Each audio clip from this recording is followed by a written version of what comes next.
Good morning to you, our audience. Ted and Ed TV channel welcome each of you to our weekly Saturday broadcast where we give insightful views on economic, political, world, and environmental issues concerning how money connects those matters. Our hosts, Mr. Ted Harvey Sr. and Mr. Edward Bishop III, are now taking each of you into our world of money and its value, along with the evils that come from the greed of hoarding financial power. He that controls the gold controls the important decisions in this world.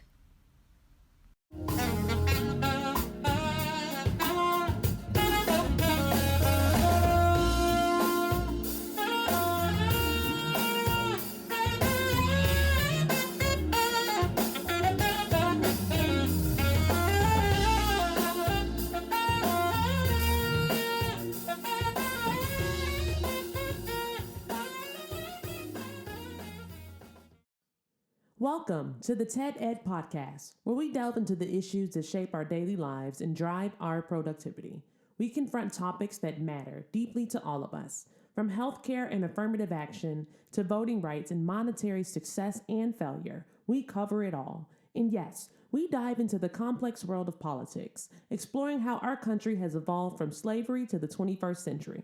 Our content is crafted with care and expertise, drawing from years of experience in these critical areas. We invite you to give the TED Ed podcast a listen. You won't be disappointed.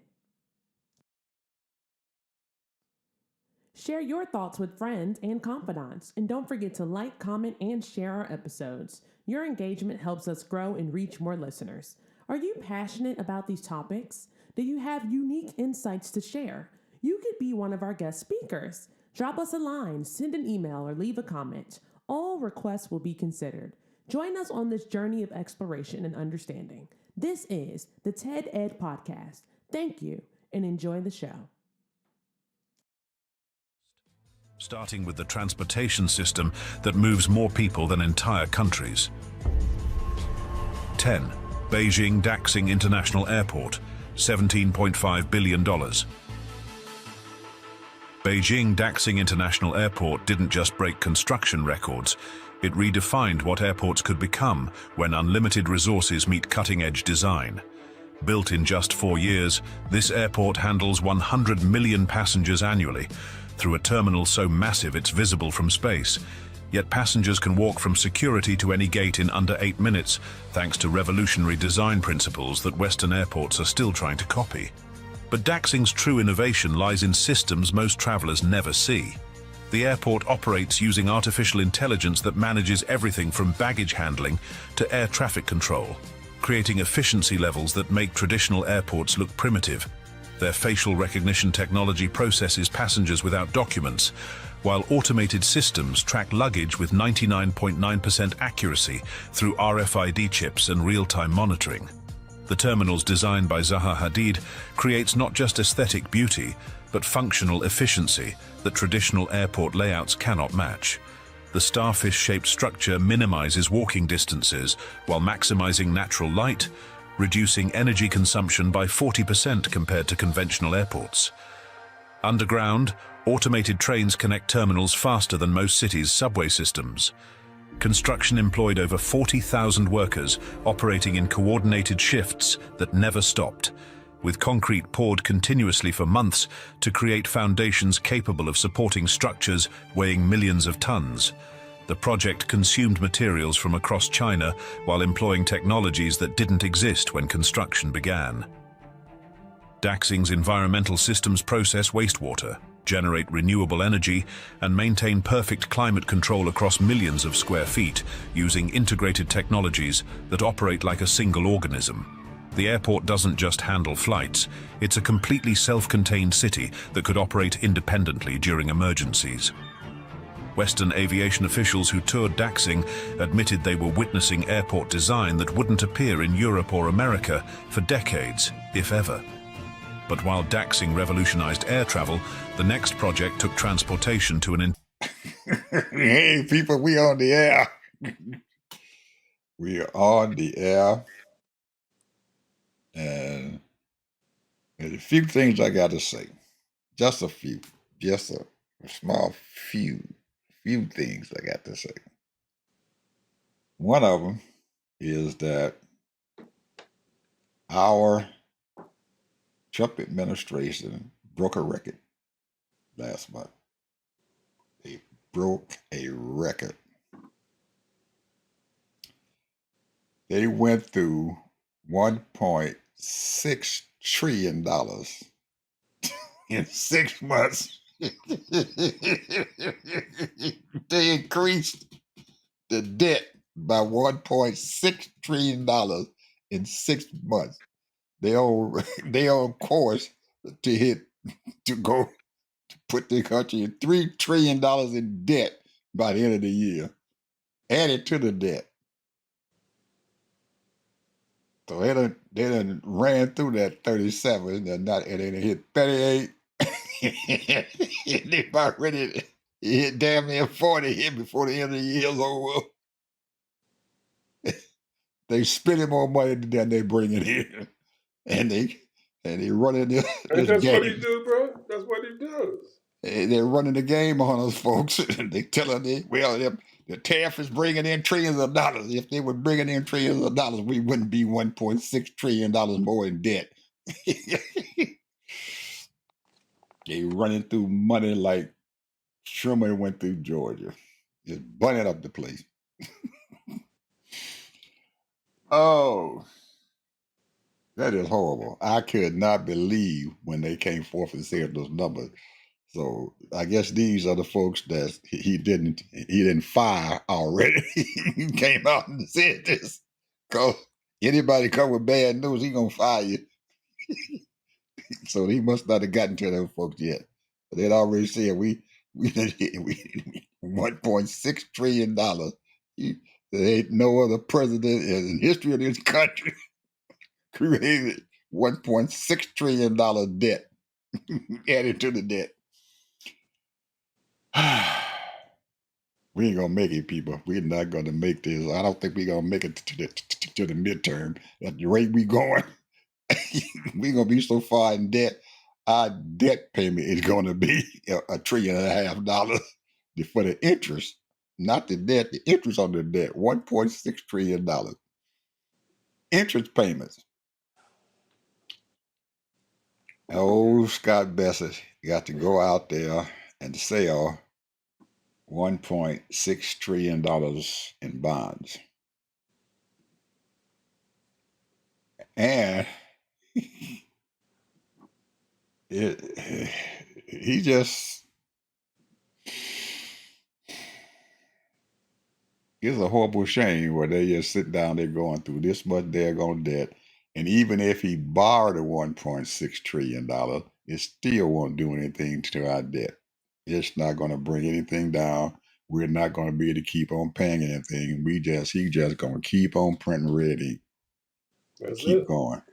You just got to keep on printing red ink to keep going, because if he borrowed a 1.6 for the debt and everything, he's still creating more debt as it goes on. Once this 1.6 trillion gets in here, we still creating more debt. As the man said, it's almost like you got a credit card and you done maxed it out, and then you go get another credit card and max it out. And then you go get another credit card to pay off the credit card that you done maxed out. And you still out there spending like crazy, and you have not stopped. You have not slowed down at all. They robbing you, folks. They robbing you. They robbing us. They're gonna spend more money on ICE, immigration control folks, than any other law enforcement agency in the country, including the FBI. All new agents that they hire, they so desperate to get them. When they sign up, there ain't no age requirement, no nothing. You can be 60 years old. If you can pass the test, they gonna hire you. And all they want is some warm bodies. Sign up, you got a bonus of $50,000. not including how much your pay is. They're gonna give you $50,000 to sign up to be an ICE agent. They're so desperate to go out there and get these folks.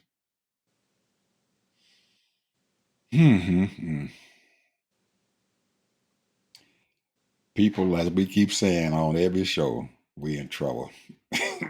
We in trouble.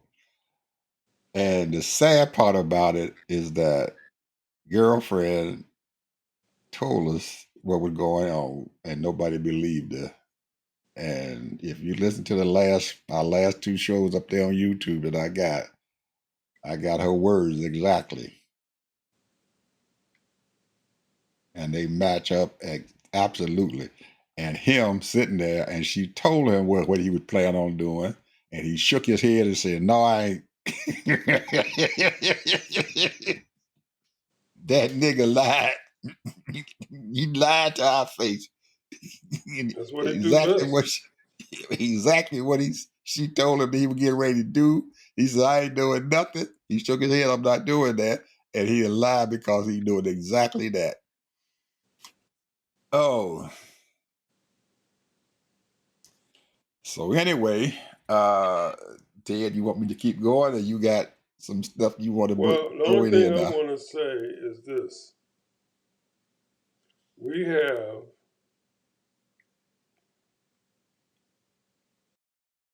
our workforce is still strong though, bro.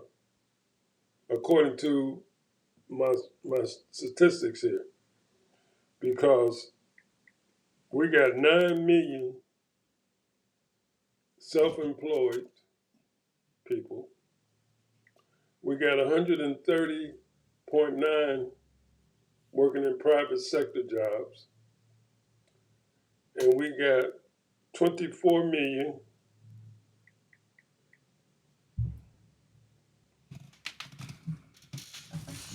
so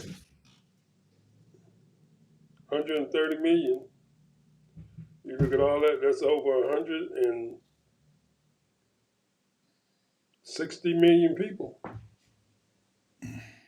So, you know, the workforce is fine, bro. Now, I don't know, but I'm looking at this chart here right now. It's constantly moving up. 37 trillion, 248, $507 in debt.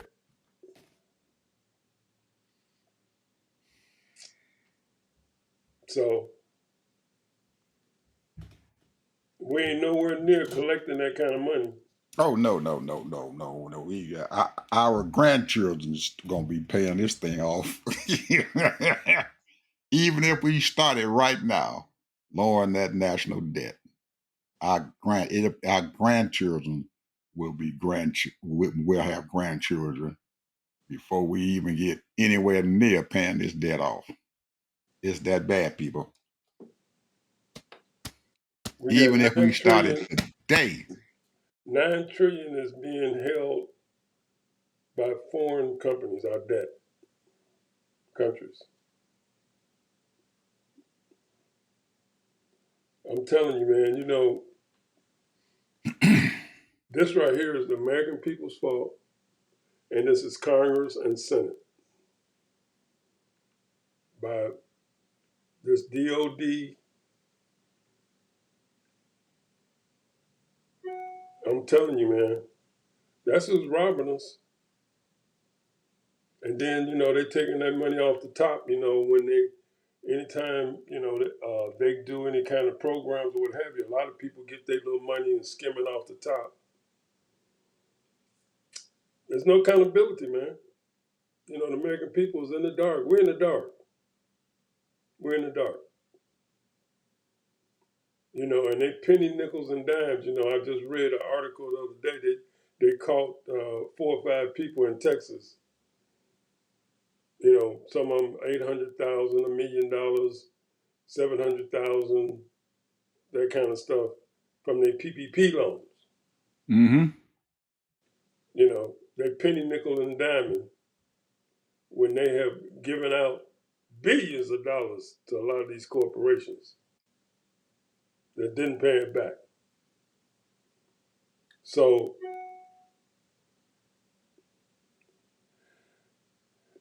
this is, I don't know what these senators and Congress people, man, what are they thinking? What are they doing? And, this right here is worthless. As far as, I mean, we used to have people that cared about this country. We used to have people that cared about this country, man. And they cared about the American people.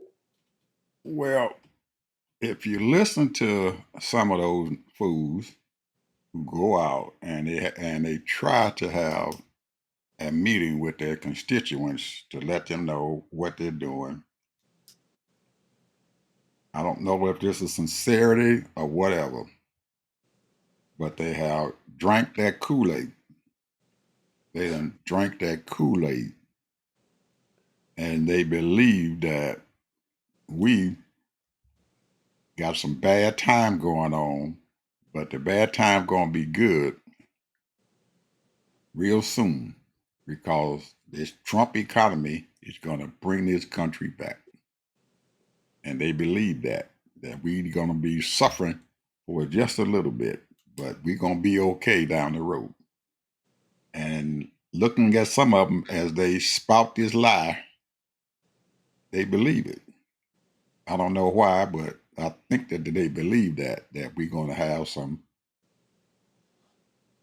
short-term pain so we can get ourselves back together because according to them, we're going to be cutting back on all these social net programs. It's going to save us a whole lot of money,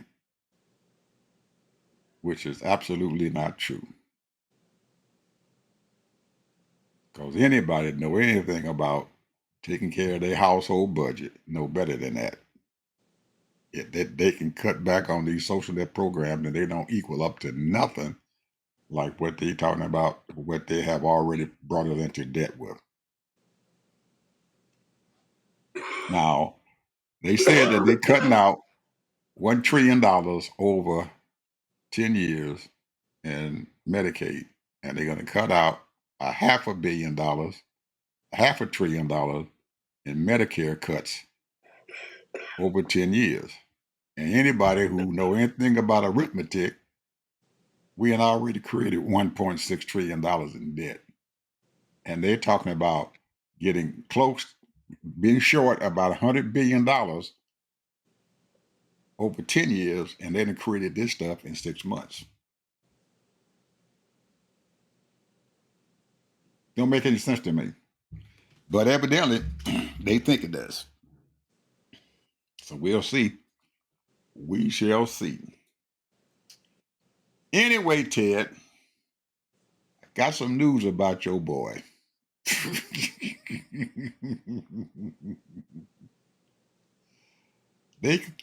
These folks consider him to be a crook, a robber, and you know him very well because you brought him up because he hides in the shadows, and that's our vice president, main boy, that's Peter Thiel. They consider him to be a gangster. So he done gangstered this country because he done took his little company he got called, what is that, Planeteer? And he knows everything about our little secrets, everything about all the little entities that we have out there and everything. And he's buying and selling it and making billions of dollars off of it. So they can consider your boy a crook because nobody can catch up with him and he's doing this stuff legally. I couldn't believe it. They they they got him as number 7 amongst some of the drug kingpins out there. He got a criminal empire.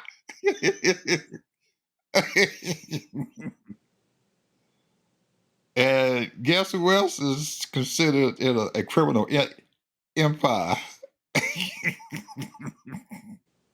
I couldn't believe this either. They consider these folks criminals.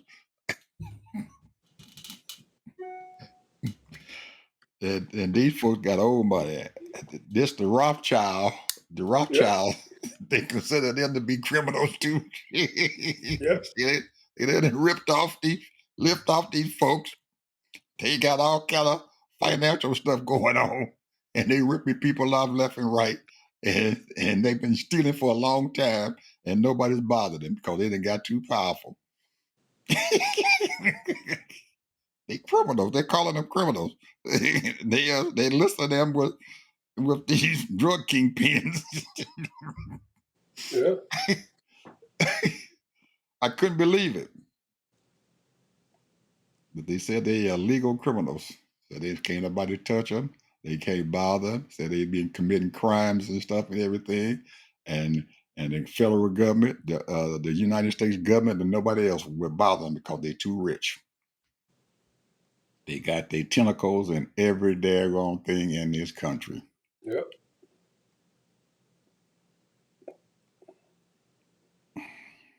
Another one that they consider to be criminals. I don't know if you guys remember this, but 5 years ago, these two companies combined together to bring forth the cure for the COVID. Pfizer and Moderna. They ripped off this country for over $100 billion. Mm. Legally did it. Pfizer and Moderna. Remember they had the Pfizer shot and they got the Moderna shot. Yep. Both of them combined ripped off this country for over $100 billion.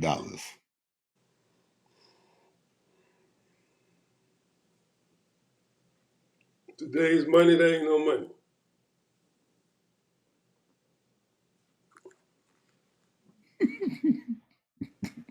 They're criminals. They got a lot more of them, but those were the three that I brought up. I wrote down. I wrote down the other ones too, but I thought that the American people should know this, that these folks around here who get their name brought up, like Peter Thiel, and every now and then Peter Thiel's name would come up. Boop, there he is, and then he disappears. Nobody knows where in the hell he's at or what he's doing. But he's strong enough to get Donald Trump to put him in as his vice presidential candidate. So he must have some real power that he can call him up and say, hey, I want him to be your vice presidential candidate. And he did. Well, his sons, push, they tight with Peter Thiel.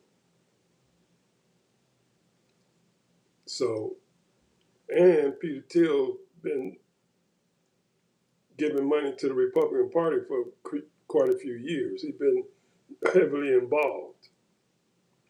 The one thing that these foreigners and these different kinds of people have come to realize, the way you get money, make money, is you get it from the government. You come up with a program or some kind of, special little trick, or either copy from the government what they're using and take it from them. That's what Peter Thiel did to get his little Palatine. You know, that's how Dow Chemicals made it. A lot of government money, bro. These people have been robbing the country for years. And if they really audited the DOD, you probably find probably 1 million people that robbed that thing. It's crazy, man. And then the one thing that they do. This is the one thing they do because the American people, because all they do is put black folks, when it comes to trouble, in the news over and over and over. This programming. You ever watch that movie Cops? Mm-hmm. That series Cops? Well, they used to have about three or four of them on, and I think a lot of people started complaining because they would be harassing black folks and some, legitimate stops and what have you. But the point is that when every time you look around, you see them messing with black folks. So I just saw a video of a guy was putting gas in his car. Nice car, driving a nice car, just pumping gas. Police comes over there and asks him, "Where you get this car? Where you going? Where you coming from?" And he asked him, "Say, I'm just getting gas. That's what I'm doing. I'm just getting gas."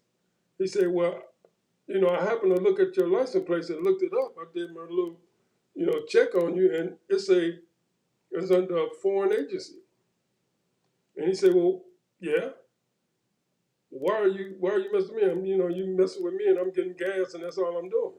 He said, the guy looked at him. He said, "Well," he kept on saying the same thing over and over.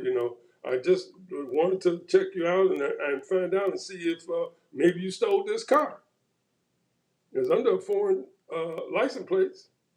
It's out of state. So I'm thinking that you kind of suspicious. Maybe you stole the car." The guy kept on telling him, "Well, I'm just pumping gas, minding my business. I don't understand why you messing with me. Why are you even talking to me?"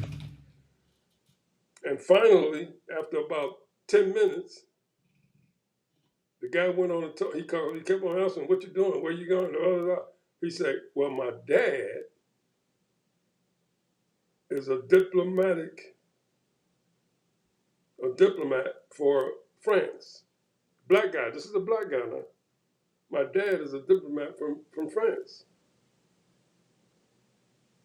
And they asked me to come over and fill up the car."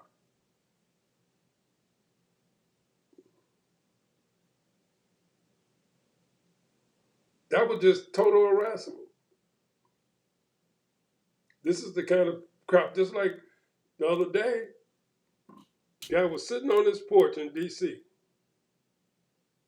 smoking a cigarette.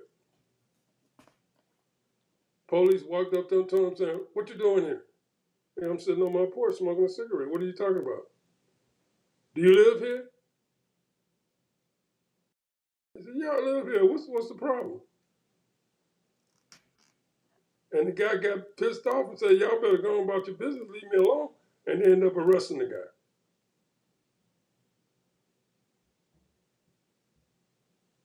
This is the kind of shit that goes on. A lot of times they want to put on like black folks are the bad people.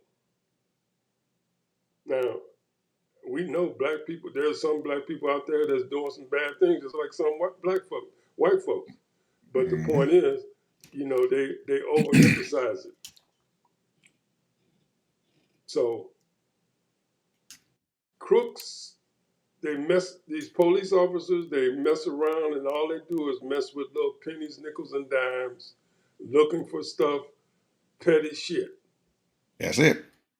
Looking for petty stuff, and these other folks are robber barons, and they're getting away with billions of dollars, and Billions of nobody dollars. is saying a word. They okay. If you go back and tell somebody the Rothschilds are stealing money, they say something wrong with you. "Oh no, that's old money. They're not stealing anything." "Yes, they are. They're right in front of your face. They stealing from you. They're robbing you." Peter Thiel sitting there and robbing you. Robbing. He knows every damn thing about everybody in this country. And he got that information, and he gonna tell somebody. Yep. And so they leave him alone. He got Yep. more power than anybody. Even Trump's scared of him. Yep. Trump is scared of him because he can get all Trump's information. He is scared of him. Absolutely afraid. There are people in this country, folks, that are so powerful that even Donald Trump is afraid of them. If they can call up Donald Trump and get anything they want, and they bet not bother them. that's where it is in this country, people. We got a lot of stuff going on wrong here, and it's been going on for ages and ages and ages. We've been in this mess and everything ever since we touched upon this earth, and we still in it. So what we gonna do about it, I have no idea, because it's been a long time going on, and it's still going on, and it has not stopped. Have you Hope. ever heard of Amanda Seals? Yep. Well, Amanda Seals is an actress and a comedian. She used to work for a lot of black radio stations, and very kind of halfway attractive lady, and very smart, but she kind of crazy. Her parents is from other countries, 2 different countries, but she looked black. She claims she black because her mama and daddy both were black, but they came from different countries. And she has her own podcast. Well, she agreed to this news company to do a jubilee. Do you know what a jubilee is? Uh, well, It's not what you think. Let me just say this. that's What not they what I told think. her is, this is what they do. They gather around. They get people to 20 people to debate that one person. Yep, you're right. That's not what I thought. Go ahead. I know. And so that's what they call it. I don't know why they call it that. But anyway, so, and they give them a time clock and they pick a subject. And she had about 3 topics that she talked about, you know, and these people that she debated were all black conservatives, males and females. And most of them was relatively young. You had a few older people there, just a couple, 2 or 3. However, it was amazing how dumb ass these people are. They have drunk the Kool-Aid, Ed. These young people have drunk the Kool-Aid. And she has a master's, an undergrad and a master's in African studies, African American studies. She know her shit. And man, she was eating every one of them up. Everyone. Now, this is the one, it was 2 of them that I really want to talk about, but I'll just talk about one. Had this little young guy, he couldn't have been no more than 20, 21, if maybe younger than that, Ed. And he started talking about black people. He said, they always, now he black himself, they rob people and they do this and they do that. They have babies out of wedlock and and then the first thing she does, she come out, she said, what do you mean they? Aren't you black? He didn't answer. He said, wait a minute, let me ask you a question. Are you from this country? He said, yeah. But no, but where are you from? Where are you from? Where's your mother and father from? Oh, we from Congo or some African name. And then he said he was born there too in Africa. And she said, this is it. You never had an experience of the black experience. He said, how many people, he from Connecticut. He said, how many people black people you know? He said, oh, I know a lot of black people. We have a black community and blah, blah, blah. And we know, 3% of black people that live in Connecticut? Maybe. So, Probably. and so I'm saying, so she looking at him and saying, well, when she had the conversation with him, if you ever have a chance to anybody, I'm telling you, go and listen to that BS that these people is almost like they hate the black people.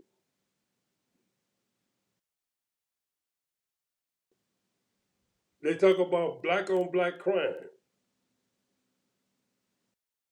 There, and so I looked up last year. There were about 20, almost 25 million people who was homicide. And the thing is that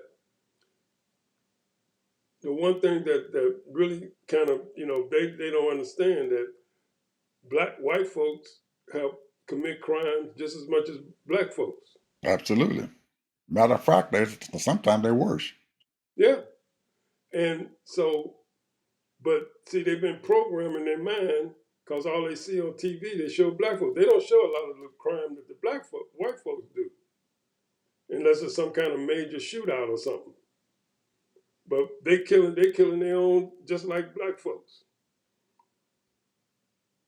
But the thing is, though, man, when I think about all that and they talk about crime and stuff, they know how to prevent crime. They know how to prevent crime. It's not no this you don't need no PhD in preventing crime. They know exactly how to prevent crime. This right here is a moneymaker.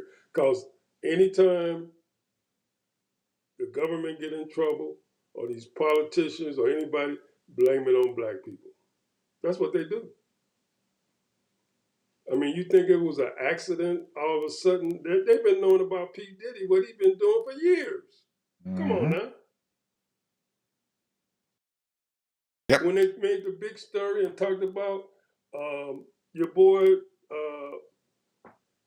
Bill Cosby, talked about that for months.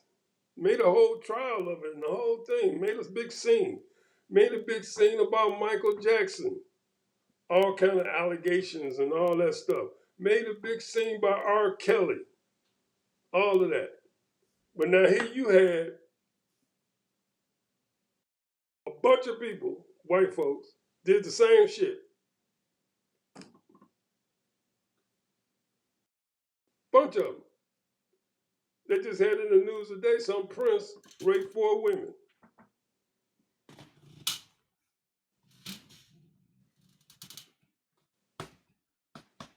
When is black folks gonna realize, these black folks gonna realize that you being duped in every Uh, which way? I think most of them know it. They just accept it. They accept it.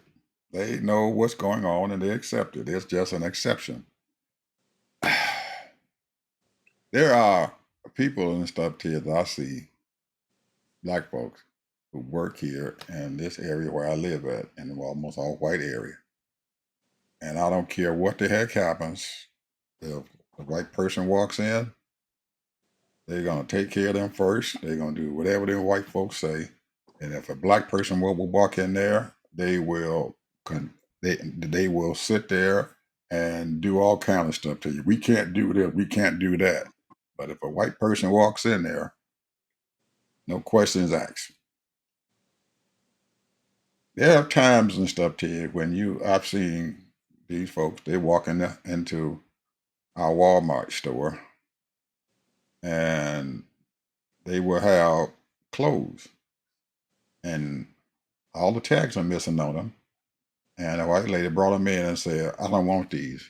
Knowing daggone well they don't wore the clothes. And guess what they will do? They will take those clothes back and give them their money back. Now, I've seen black folks walk in there and they don't have a tag, they don't have a receipt at all, and they will not give you anything. The best that they will do will tell you, well, we'll give you a gift card. You got to come back to Walmart and buy their stuff with their gift card. But they will give them white folks their money in cash.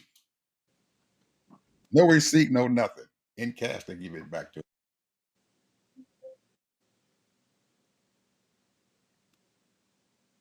That's how they treat us. I believe it. That's how they treat us. I believe it, bro. That's how they treat us. And But most of us folks and everything, we accept that. We accept it. Oh, okay. I'll take the gift card, whatever I can get, and that's it.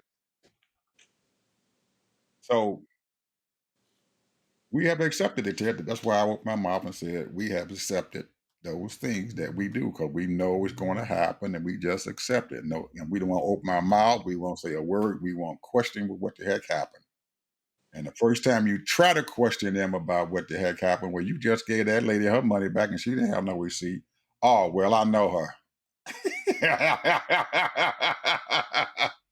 I knew her. So it's okay. When are we going to stop accepting this stuff and everything and fight for our rights? I don't know.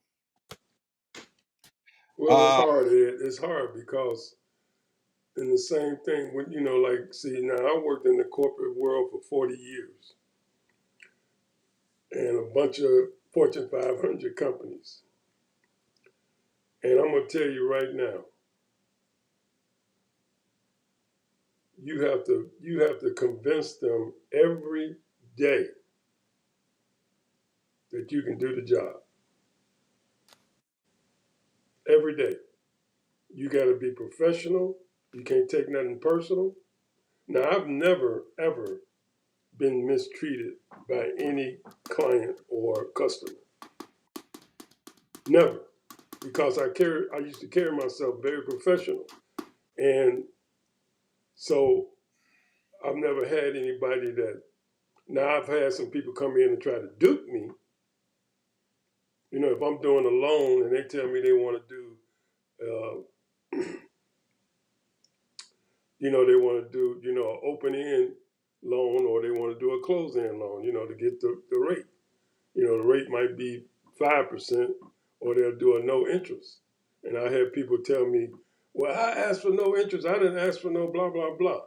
And I always ask people at least 2 or 3 times, you sure you want to get the interest rate or you want to do a no interest? I asked them like 2 or 3 times. And one time I did a big old loan, bro. And I asked the guy 2 or 3 times. And they asked for the interest rate. And I did the interest rate. They call in, because what you do, what happens is that the bank don't really carry that loan. They give it to somebody else. Right. Did they sell it? So, man, it was a big shit. And they tried to make like it was me. And I just, and I'm, me, I'm upfront with my manager. I don't give a shit. Look, I just told him, I told my manager off and told him, I said, they're lying. You can take their word for it if you want to. You didn't see me do loans before. I always ask people 2 or 3 times, different things, same thing. Because I always tell them, I might repeat myself because I want to make sure what we're doing, I got the right information. So that thing went on for a weekend because it was a great big loan, bro. And of course, when you do an interest rate, I get more commission. So of course I want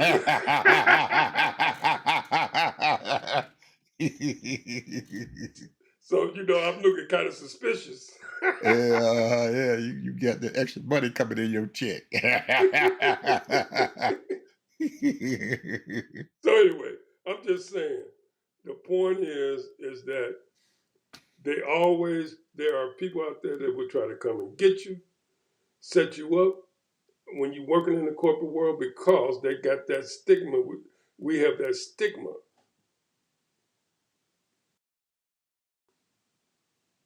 And you always have it. Yeah. Texas. Our Democratic representatives have moseyed on back into the state of Texas today. Did they do the right thing, Ed? They moseyed on back. Did they do the right thing? They moseyed on back.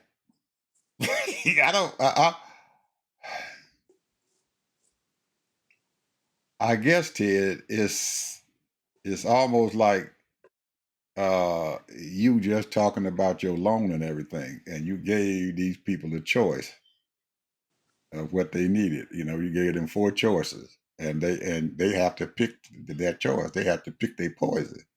So the reason why I haven't answered that question is because they made a choice and they picked that poison. Now, what several years ago they did the same thing, and they finally came back into Texas and everything back into the state, and they never gained anything and stuff from it. I think they said, well, we just going to highlight uh, what these folks are doing, and for us to highlight it and everything, we just got to leave the state and let them holler and scream and everything about what they're doing, because we're going to let the country know that what they're doing there in Texas, because we don't want them to hide it underneath the table. Well, Ted, to let you know the audacity of these Republicans, Gavin Newsom decided to do the same thing in California. And lo and behold, Ted, those Republicans who seats and stuff and everything are being gerrymandered out. They're crying the blues over there in California, telling everybody in the world who will listen to them, the Democrats is trying to gerrymander us, and they started this stuff. Now everybody in the country and stuff saw what the Democrat did because of what they did in Texas. But this son of a gun who was a U.S. representative in a Republican area that's soon to be Democrat swore up and down that the Republicans don't do that kind of stuff. This is the Democrats' mess. They always doing something wrong. And they got people out there, even on Fox News, is repeating the same thing. And that's why I say they got some audacity. They got some balls. They got some big old balls and stuff that I can't believe that these folks said this stuff with knowing that Texas did this. And Trump is trying to get several other states to do the same damn thing he done told Texas to do. But when the Democrats do it, they scream and holler. Just like the Democrats scream and holler in Texas. Now, what's going to happen in this election and stuff and everything, because in November they're going to have an election in California to find out if they're going to allow this redistricting to happen. But we got to wait until November to see it. But these Texans and stuff have already done it. And what's going to happen, I have no idea. But I do believe, Ted, that I think those Republicans there in Texas is not too confident in everything that what they have done and everything is going to bring forth what they think it's going to do. I think they overplayed their hand, but we shall see. But I'm pretty sure got that 34. You got what? 34% of the people that live in Texas are Latin people, Latino people. right,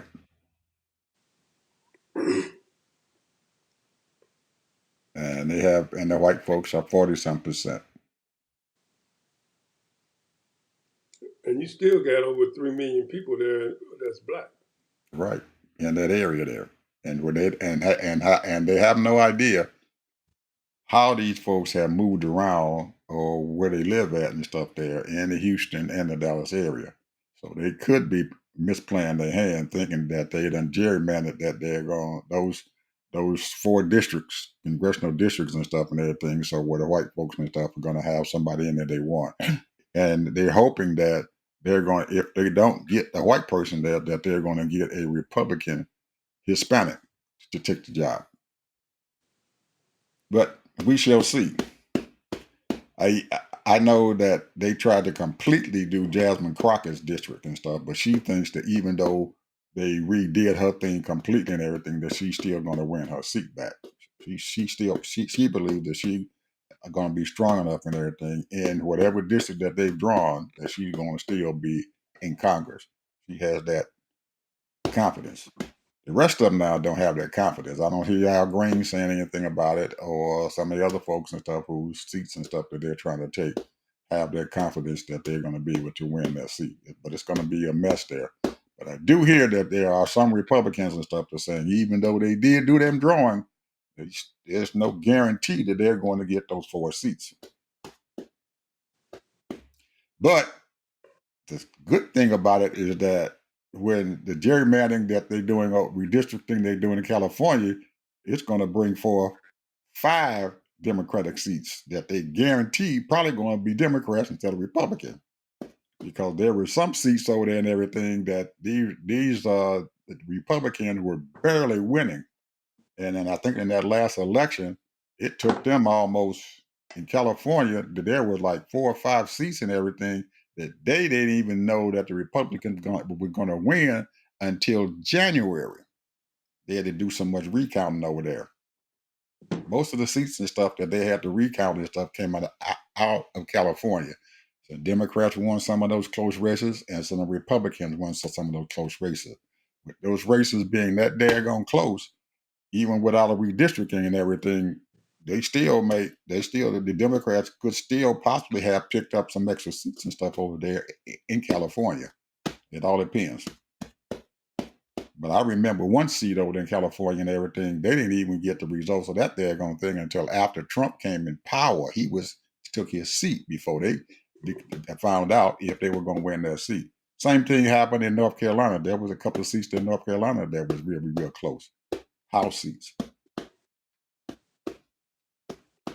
So we shall see. They playing games with the votes. They playing games with trying to get people in there. So we'll see what the heck happens. I'm going to switch gears here. Go ahead. My favorite subject, basketball. Whoa. They have come out with a special, the top 20. I'm only going to give about 5 or 6 of them. Top 20 centers, bro. You know, back in our day when we played, centers dominated the game, bro. Centers and gods. They was it. They got Kareem number 1. A center? Yeah, Kareem. Did they left for Wilt out? Wait a minute, let me finish. That's number 1. Bill Russell number 2. And Wilt number 3. They got Shaquille O'Neal number 4. They got King number 5, and number 6 is Moses, and number 7 is the Joker.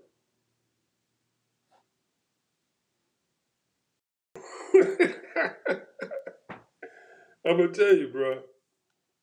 You know, when I was coming up, they used to call me Baby Wilt, because every time I'd be blocking shots and all that stuff. You know, when I played outside and stuff, you know, go up to Kankakee and play, and that's all I wanted to be, was the center, man. I love rebound. I used to love rebounding and blocking shots. And when I was in college, I used to I wanted to average 20 and 20. The highest I did was 23 and 19. And, you know, when you 6'3", 6'4", bro, that's not a good look.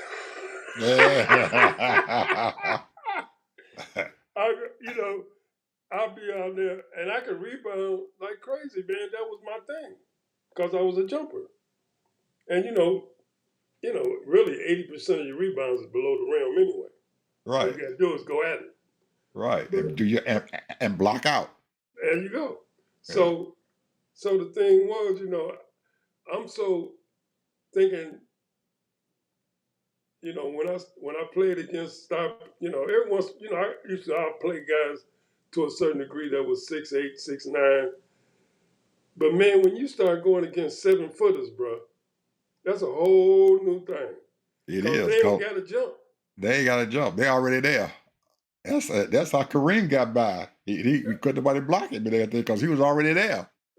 It was Even crazy, when he was man. in high school, they could not stop him because he was there. He was already there. Because the average person who had to guard him, they had to leap at least a foot before they could even get to where he started at.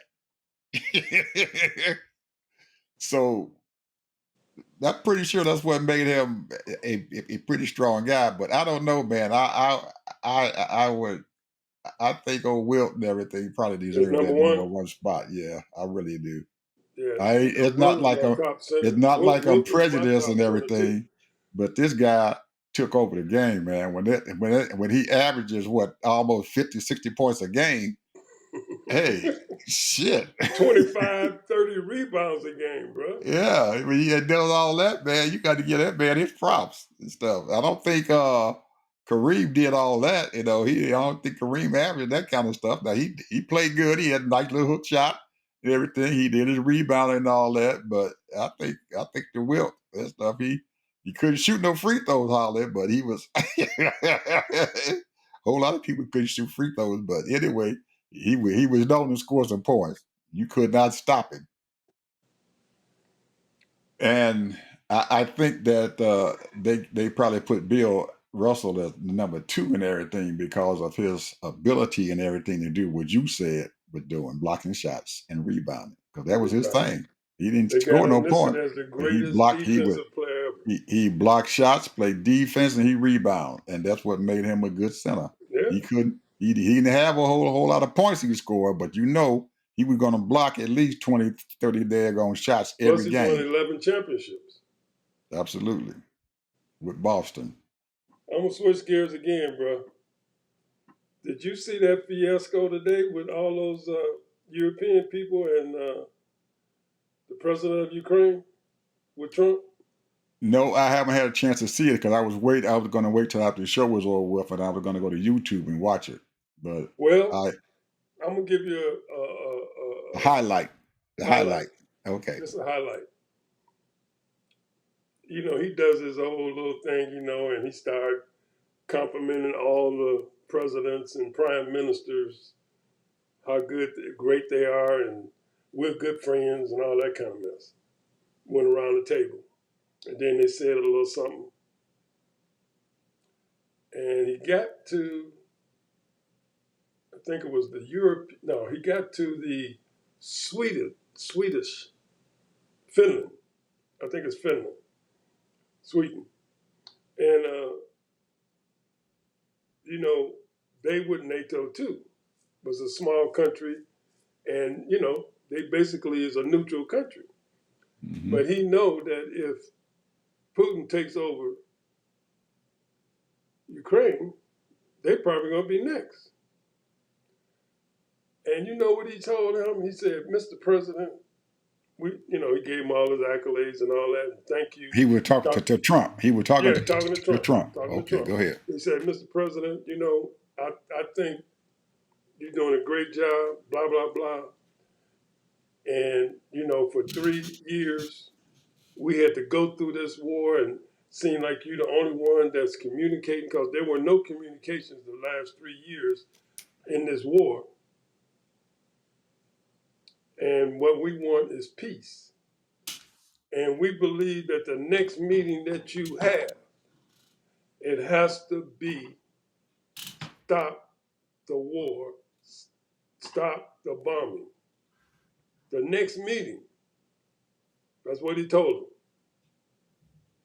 They made it, several of them said this. The next meeting you have to stop, cease fire, and have Putin stop the war. And he told them straight out that Putin is the one that initiated this war. So I think they've made their point. This is what they wanted to make their point here, is that if you can have all the meetings you want with Putin and the president of Ukraine, but you got to stop this war. And they signed with the president of Ukraine. So, you know, and then after that, they cut them off, and then they went into their little conversations privately. But I'm telling you, they didn't come there to play with him. Trump, you mean? Right. So what did Zelensky have to say? Oh, well, he was thanking President Trump, you know, and, you know, giving him his little accolades and all that, you know, but letting him know that, you know, we ain't, you know, we're not doing nothing what Putin wants. Well, you know why he brought all those other folks with him, don't you? He didn't want the same thing to happen to him when he came there by himself there in February or March of this year. That's right. He came there, and I think the other folks and stuff who came there also.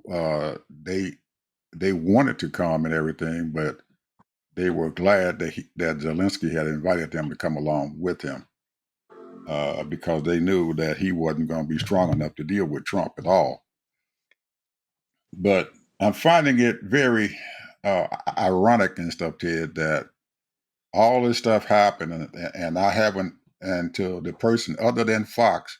It seems like every other news agency and stuff out there. Now I haven't saw a lot on CNN yet, but the rest of them and stuff and everything that I've been seeing really looked down on that conference that he had with Alaska, and they to the person like we had said the other day felt that Putin could come out of that daggone thing stronger than he did when he came in. Very Yep. strong. He came out of that That's very it. strong, and I don't believe that what the Sweden prime minister or wherever he was said is going to happen. Trump is not going to come out of there, and Putin already told him this is what's going to happen. I'm not giving up nothing, and this is what we want. And I don't believe he's going to have to come forward with a ceasefire. I really don't, unless Zelensky gives up and does like Putin wanted to do, because Putin wants to whatever Putin said that's what he wants to have, and he can't come out of that with anything less than that because he came to the thing weak, but he came out of there stronger with his people.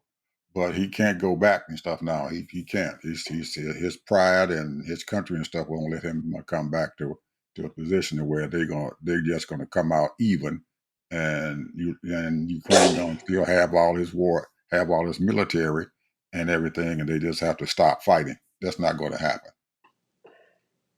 So I don't know what's going to come out of there, or how it's going to happen. But if I'm in the European Union and stuff, when I get back home, I'm gearing up for some big wartime stuff. You know, all Macron and Starmer from United Kingdom and your boy from Germany and stuff. They better get ready to start putting some money out there and put it in Zelensky's pocket and sending him as much stuff as they can send him because Putin ain't going to stop. I can guarantee you that.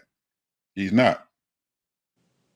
He's not. They're going to have to make him stop. And sanctions and all the other stuff is not going to happen because even if they do put sanctions on China, India, and all them folks in the big nation, they're going to help the Russians no matter what.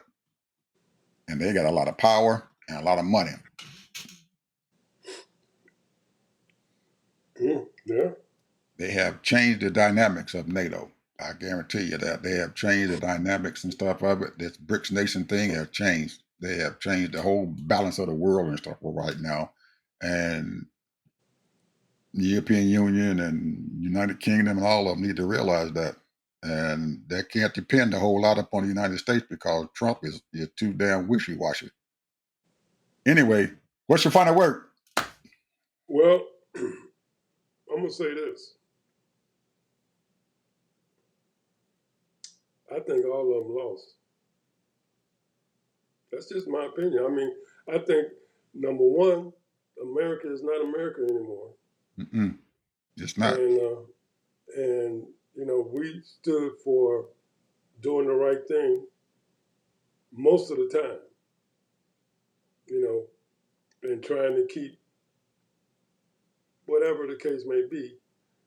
You know, our whole big thing has been to protect Israel and, and do deals with people around the world. However, when you allow these corporations to run amok and basically go in and run the government,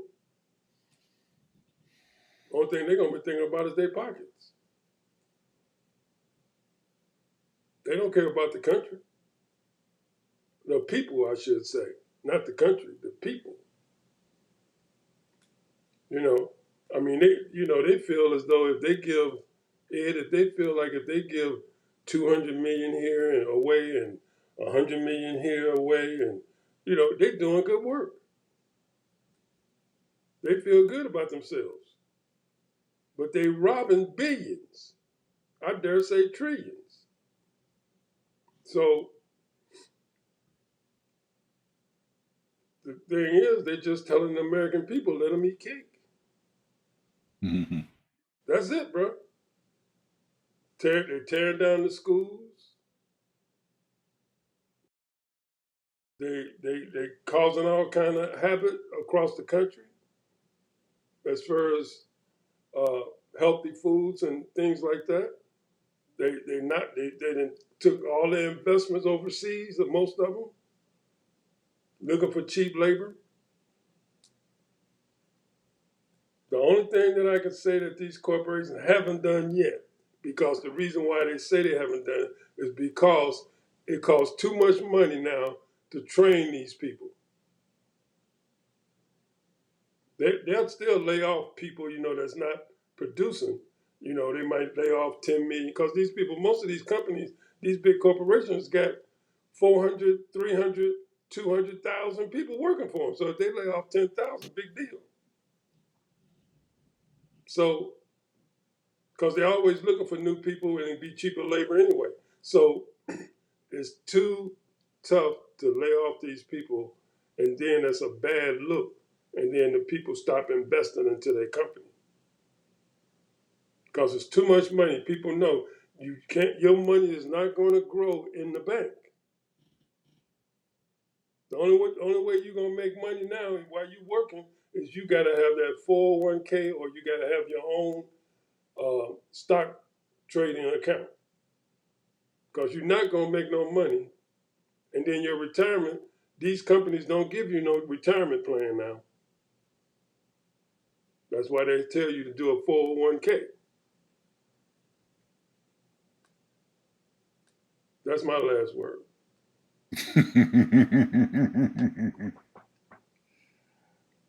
Well, I'm looking at people. I'm looking around here at our country, and what we're seeing and stuff is devastating. But you're also seeing that uh,